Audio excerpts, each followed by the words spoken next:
Nuit des musées à Savièse, samedi 7 novembre 2020. Cette année, le pain est à l'honneur, une thématique alliant au musée des costumes et du patois de Zambotte l'espace d'exposition de la collection communale de Savièse.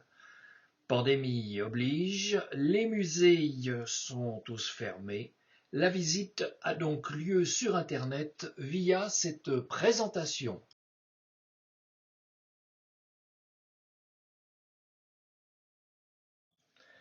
La lecture d'œuvre du jour portera donc sur la symbolique de la représentation du pain dans la peinture, de Léonard de Vinci à Salvador Dali.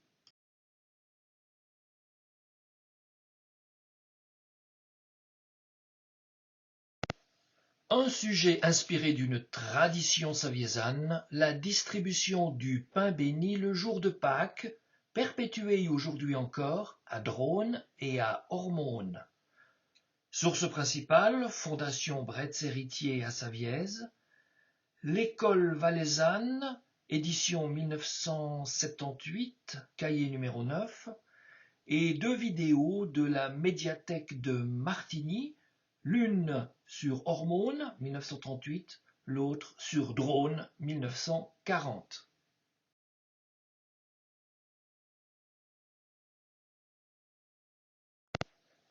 Paquier, Feit-Adio et Pentecôté, chon et plobéoué feité déouane. Pâques, la fête-Dieu et Pentecôte sont les trois plus belles fêtes de l'an. Dicton en patois de Savièse.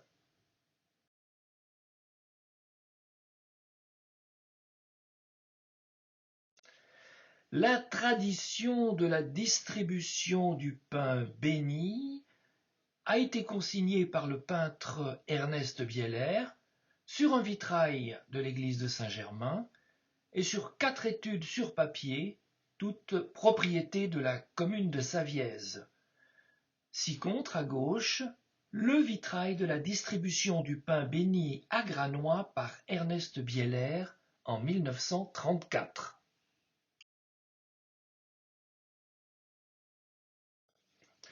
Deux premières études sur papier peintes par Ernest Bieler, qui semblent toutes deux contemporaines. En effet, l'étude de Saviésane tout à gauche n'est pas sans rappeler l'une de ces Saviésanes que l'on aperçoit dans l'étude aboutie représentant la distribution du pain béni de Pâques à Savièse.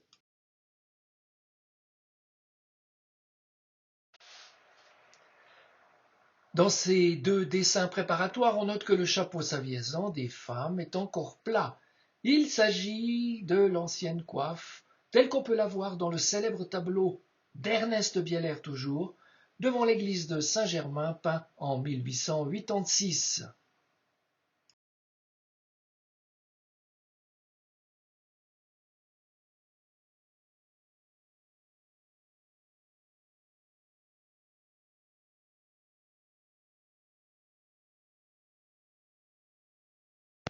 Et voici les deux autres études sur papier qui semblent avoir servi d'étude pour l'exécution du vitrail de l'église de Saint-Germain.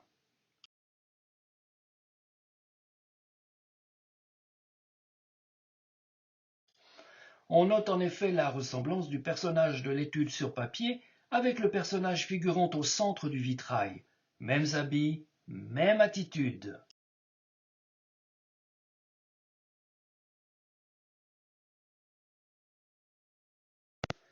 Ernest Bieler a portraituré le vieux Maty à plusieurs reprises. Qui était-il? Marguerite Burnat-Provins le cite dès les premières pages du Chant du Verdier paru en 1906. La narratrice s'étonne en effet que les cloches de Saint-Germain n'aient pas sonné à midi. Et de fait, Mathieu-Joseph Lhuillet, né en 1839 et mort en 1914, dit Maty ou encore le vieux Maty, était le marguillier, sonneur de cloche de l'église paroissiale de Saint-Germain à Savièse.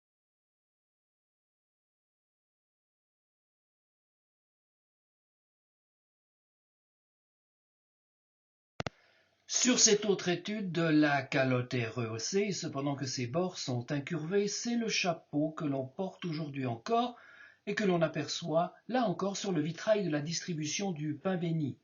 On note, comme avec le carton précédent, des similitudes, des ressemblances avec l'une des saviesanes présentes sur le dit vitrail.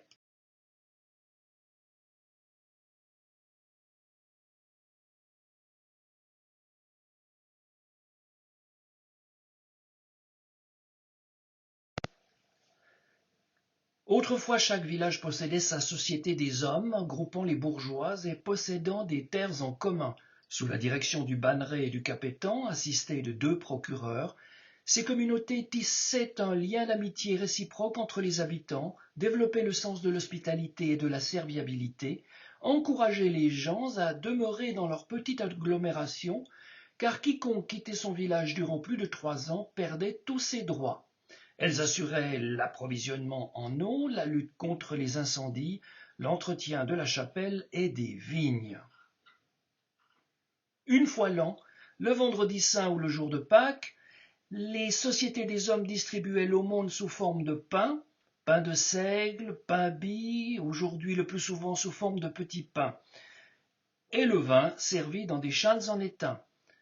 Telle est la distribution du pain béni. Si l'allusion à la Sainte Seine paraît évidente, il ne faut toutefois pas confondre cette tradition avec la Sainte Eucharistie ou transsubstantiation, par la grâce de laquelle l'hostie devient le corps et le sang du Christ. Le pain béni est considéré par l'Église catholique comme un sacramental mineur, au même titre que l'eau bénite, la bénédiction d'objets ou la procession. Florissantes jadis, ces sociétés des hommes et avec elles la distribution du pain béni ne subsistent plus actuellement que dans 2 des villages de Savièse, Dronne et Ormonde.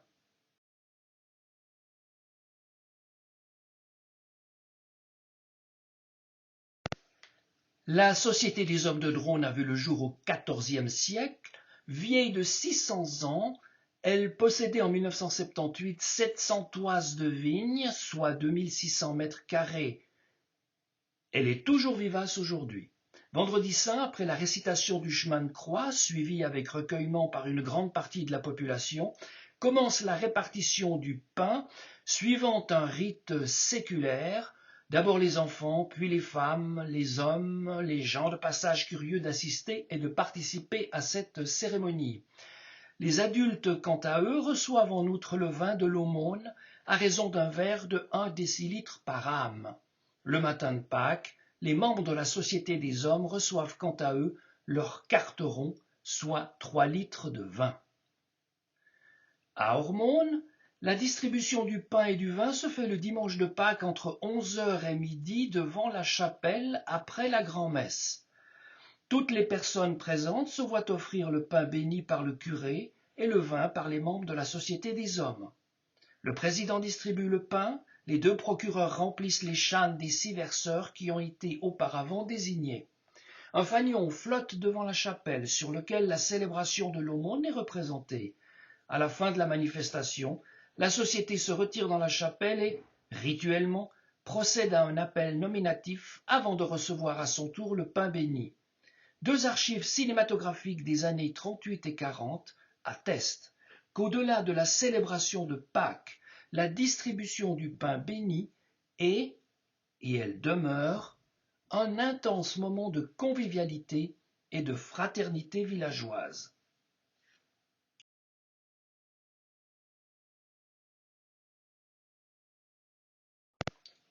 Signalons pour conclure cette première partie que la distribution du pain béni n'est pas propre à nos contrées, elle est encore vivace dans certains pays catholiques, comme ici, par exemple, en Espagne, à Benitachell.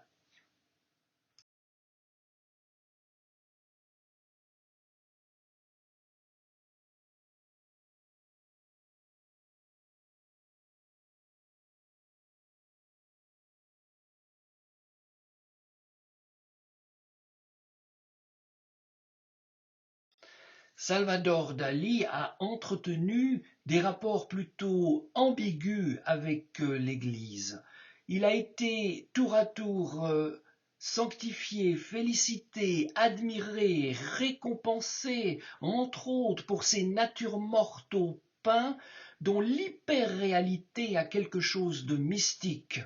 Mais dans le même temps, il a été vilipendé pour avoir osé, notamment, peindre un tableau des plus irrévérencieux, intitulé La Vierge auto-sodomisée par les cornes de sa propre chasteté.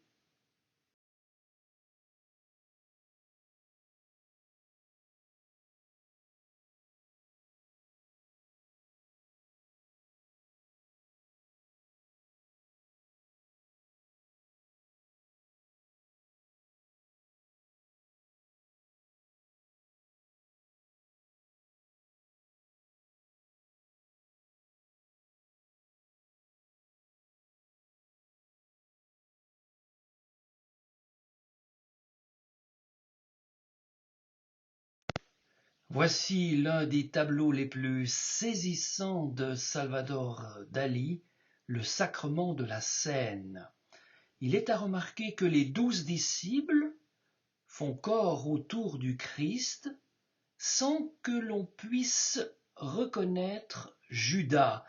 Traditionnellement, en effet, Judas adresse un regard méchant à Jésus, il a un couteau dans la main, ou alors il tient dans sa main la bourse des 30 deniers. Ça n'est pas le cas ici. Tout au plus, pouvons-nous constater que l'un des disciples porte une tunique jaune. Or le jaune est parfois assimilé au mensonge et à la tromperie. Quant aux lignes perspectives, qui culminent toutes en un point central situé sous le visage du Christ, il s'agit là incontestablement d'un hommage rendu à Léonard de Vinci, le peintre de la Seine, probablement une peinture mondialement connue.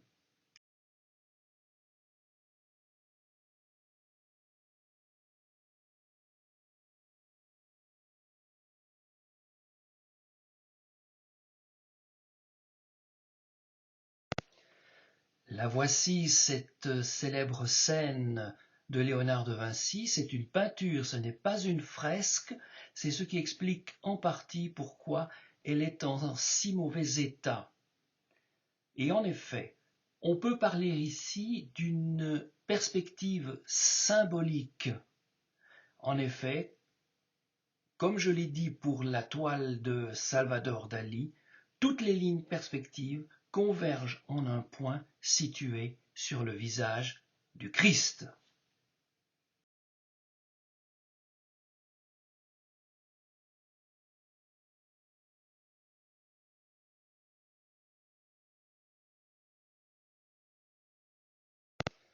On reconnaît immédiatement Judas cette fois, à la différence de Salvador Dali. En effet, Judas, d'une main arachnéenne, s'apprête à se saisir du pain qui se situe juste devant lui et qui bien évidemment symbolise le corps du Christ. Par ailleurs, il tient dans la main droite la bourse des 30 deniers et en déplaçant sa main, il renverse une salière. Ça n'est pas visible ici sur cette peinture, elle est tellement abîmée qu'on ne peut pas voir la salière qui se déverse sur la nappe. Mais vous le savez, aujourd'hui comme hier, renverser du sel pendant un repas porte malheur.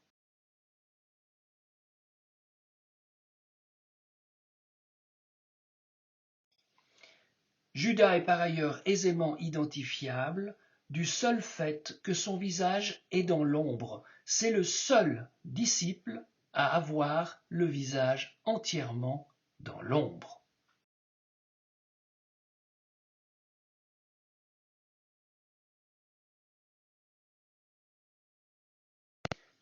Il y a d'ailleurs une anecdote assez croustillante à propos de Judas, dont la morale est qu'il ne faut pas chatouiller les peintres. En effet, on sait que Léonard de Vinci était extrêmement lent au travail. Il venait tous les jours dans le réfectoire du couvent, donnait 3 coups de pinceau et il repartait. Aussi le père prieur l'exhortait à terminer son travail, lui demandait sans cesse alors c'est pour bientôt, est-ce que c'est bientôt fini? Et Léonard de Vinci lui répondait systématiquement: voyez-vous, j'éprouve 1000 difficultés à trouver un visage pour Judas. Et puis le jour où la scène a été enfin terminée, le père prieur, tout frétillant, est entré dans le réfectoire pour admirer la composition finale, et il a reconnu son visage dans les traits de Judas.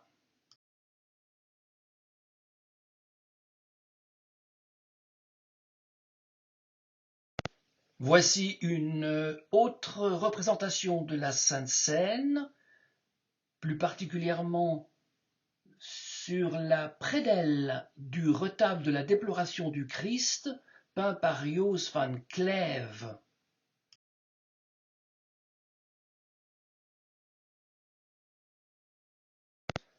La voici en entier, cette prédelle. On constate que, entourant le Christ, il y a non pas 12, mais 13 personnes. En fait, le peintre s'est auto-portraituré tout à gauche en train de servir le vin.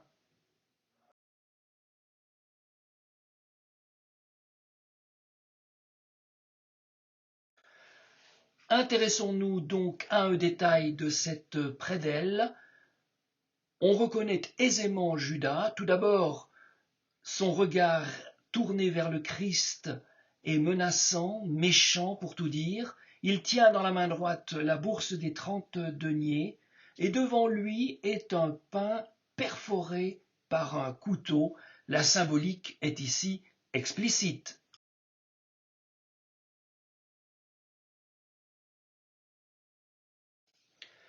Par ailleurs, comme chez Léonard de Vinci, Judas est dans l'ombre et ne jouit d'aucune lumière sur le visage.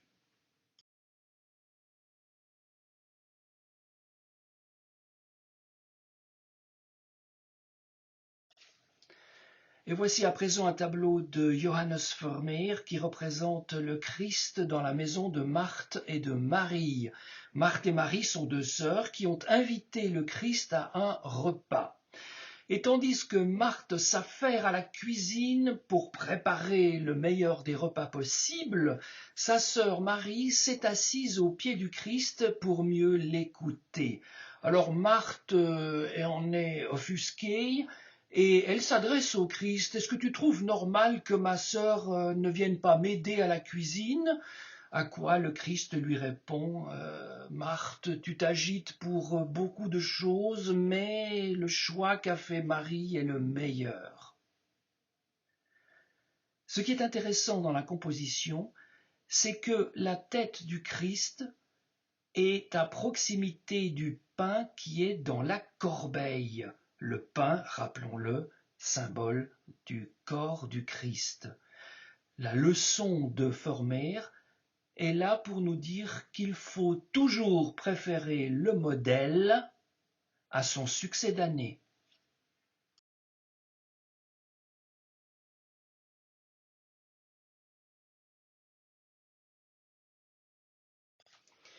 Voici à présent le miracle des pains et des poissons. On connaît bien cette histoire. La foule s'est réunie autour du Christ pour l'écouter, mais elle est là depuis fort longtemps, et la faim, et les disciples sont inquiets parce qu'ils ne disposent absolument pas de nourriture suffisante pour les rassasier. Ils s'adressent au Christ qui rend grâce, lève les yeux vers le ciel et procède à la multiplication des pains et des poissons. Tout le monde est rassasié et il reste encore 12 corbeilles pleines de pain. La symbolique de cette multiplication des pains, elle est assez simple. La parole du Christ, elle est comme le pain, elle nous rassasie pour l'éternité des temps.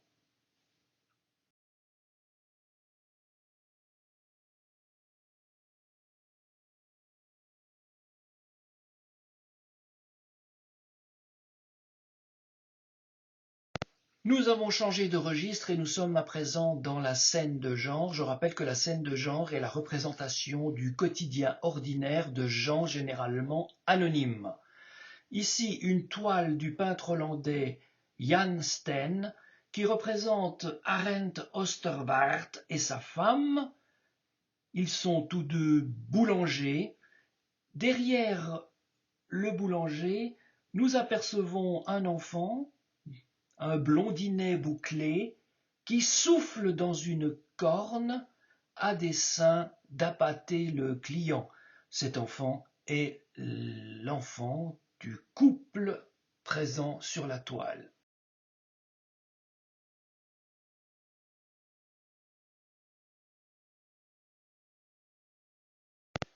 Avec Jan Steen, il faut toujours être prudent. Il y a toujours quelque chose soit de comique, soit de grivois, soit les deux à la fois dans sa peinture. Regardez le boulanger, il a sa braguette ouverte et la connotation sexuelle n'est pas exempte du tableau.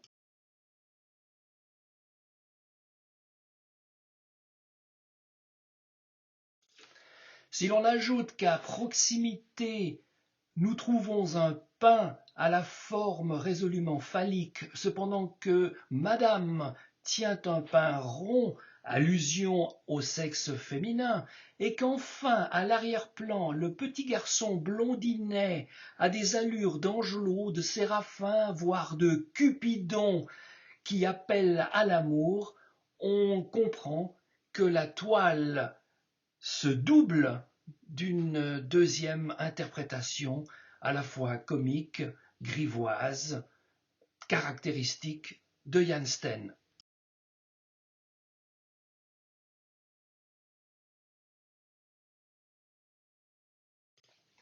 Et puisqu'il est question de boulanger et de boulangère, impossible de passer à côté d'un des plus célèbres tableaux de Raphaël, la Fornarina, qui veut dire la boulangère. Il s'agit de Margherita Luti, dont on dit qu'elle aurait été la compagne du peintre. Toutefois, il faut être prudent avec le tableau. Il a été peint tout à la fin de la vie de Raphaël, à une époque où le peintre est littéralement submergé par les commandes vaticanes, de sorte que les dernières productions de l'artiste sont souvent le fait de ses élèves. Par ailleurs, il y a un certain nombre de détails dans ce tableau qui ne correspondent pas au style de Raphaël. Il y a tout d'abord cette peau exagérément marmoréenne, il y a ce visage et ce sourire un brin grivois, la main qui est posée près du sein a généralement une signification de pudeur. Or ici, la Fornarina semble plus vouloir dévoiler que cacher ce sein. Et toutes ces choses ne correspondent pas réellement à la peinture de Raphaël.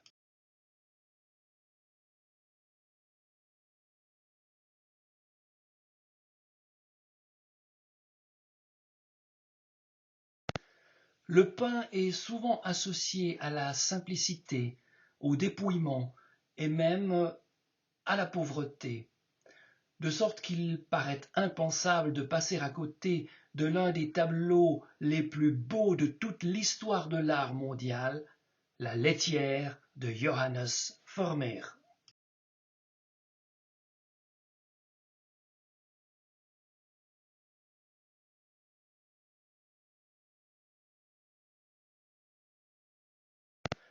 Tout est parfait dans ce sublime tableau, à commencer par le cadrage. On constate que la laitière se situe exactement à l'intersection des perpendiculaires et des diagonales du tableau.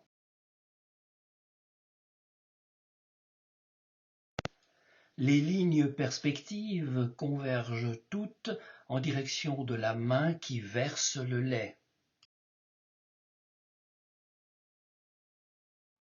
L'originalité du tableau est dans son sens directionnel puisqu'il nous invite d'aller du deuxième plan vers le premier plan.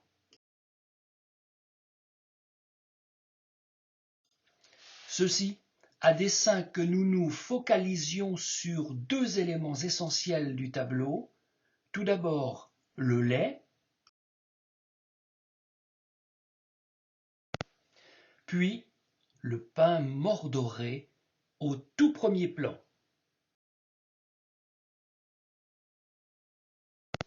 L'espace est restreint qui favorise l'intimité et la proximité du spectateur avec la laitière.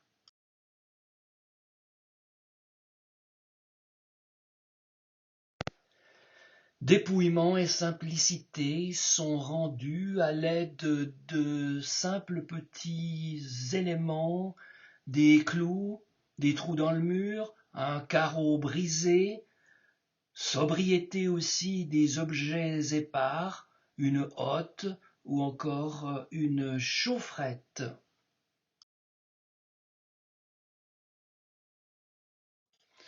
Le tableau charme par ailleurs par ses correspondances chromatiques.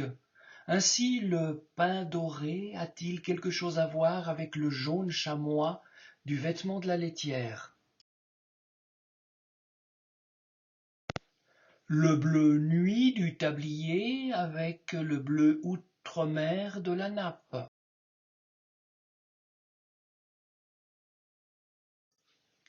La robe rouge avec l'ocre du broc à lait.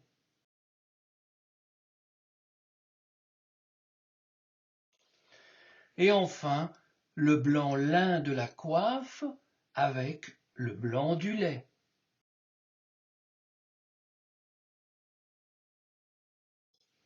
Matrice élémentaire de toute la sphère chromatique, les trois couleurs primaires sont présentes dans le tableau.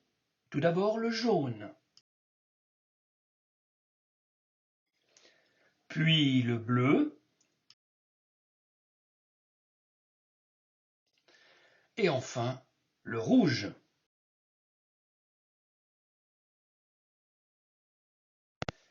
Il y a, dans cette simplicité, écrivait le célèbre historien de l'art Ernst Gombrich, quelque chose de miraculeux, et j'irais jusqu'à dire de mystique.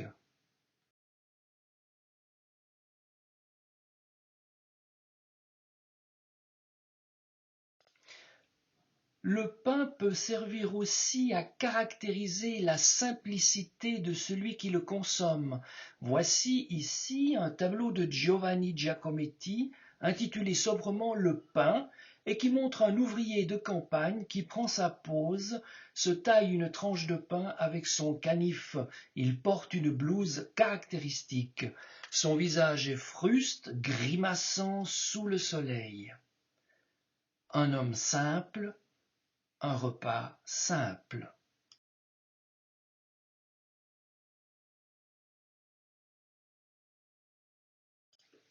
Même sentiment de simplicité dans cette composition sublime du peintre neuchâtelois François Barrault. Intitulée La tailleuse de soupe, elle montre à droite la femme de l'artiste et en face d'elle sa propre sœur.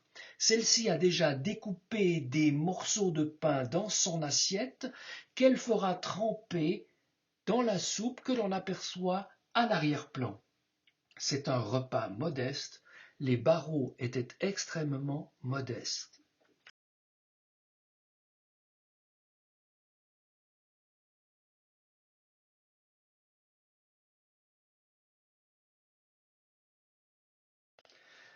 Albert Anquer a peint moult natures mortes qu'il a hiérarchisées socialement. À gauche, vous avez la nature morte sise au sein d'une famille extrêmement modeste, pour ne pas dire pauvre. Il n'y a pas de nappe, il y a des miettes épars sur la table, et puis l'on trouve le pain et des pommes de terre. À l'inverse, dans un milieu plus bourgeois, plus aisé, où la lumière inonde la composition, on aperçoit tout d'abord une nappe blanche immaculée, une carafe avec un liquide mordoré, on voit du sucre et du thé.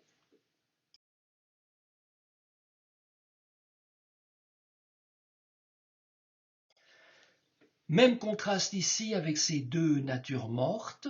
À gauche, on aperçoit là encore du pain et des pommes de terre, ainsi qu'une vaisselle dépareillée. Tandis qu'à droite, une nature morte disposée sur une nappe élégante et brodée, avec un service à thé des plus délicats, où se reflètent sur une assiette des madeleines et un sucrier. Il est intéressant de constater qu'à droite nous avons des morceaux de sucre, tandis qu'à gauche nous avons une salière. L'aridité du sel d'une part, la douceur du sucre d'autre part.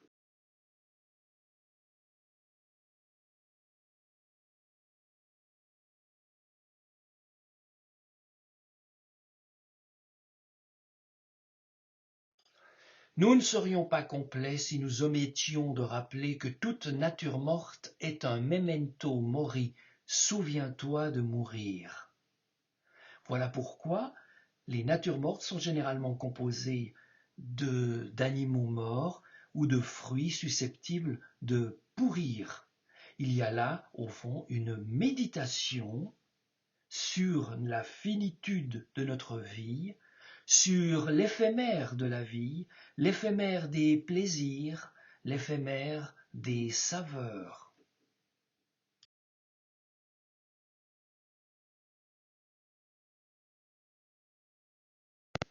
Souvent, dans les natures mortes, on aperçoit un crâne, une bougie à moitié consumée, un sablier ou encore une Bible ouverte.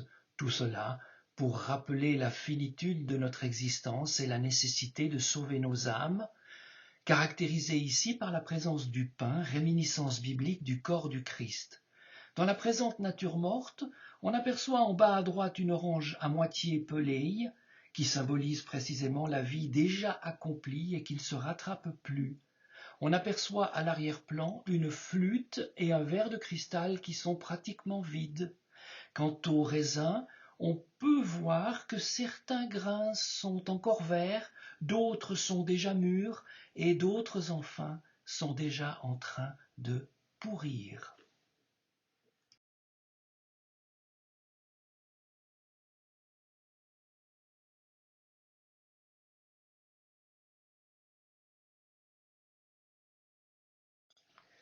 Terminons notre présentation avec une œuvre contemporaine. Voici Floor Burger, un hamburger géant de l'artiste Klaas Oldenburg, fait de toiles remplies de caoutchouc, mousse et boîtes en carton peint à la peinture acrylique. Cette statue monumentale est un peu à l'effigie de notre société de consommation, avec son corollaire, la malbouffe, qui nous gangrène et nous tuera tous. C'est avec cette note un brin pessimiste que je prends congé de vous en vous remerciant de votre attention, en me réjouissant de vous revoir bientôt, à distance si nécessaire, ou alors avec joie en présentiel dans la merveilleuse salle de la collection d'art de la commune de Savièse. À bientôt!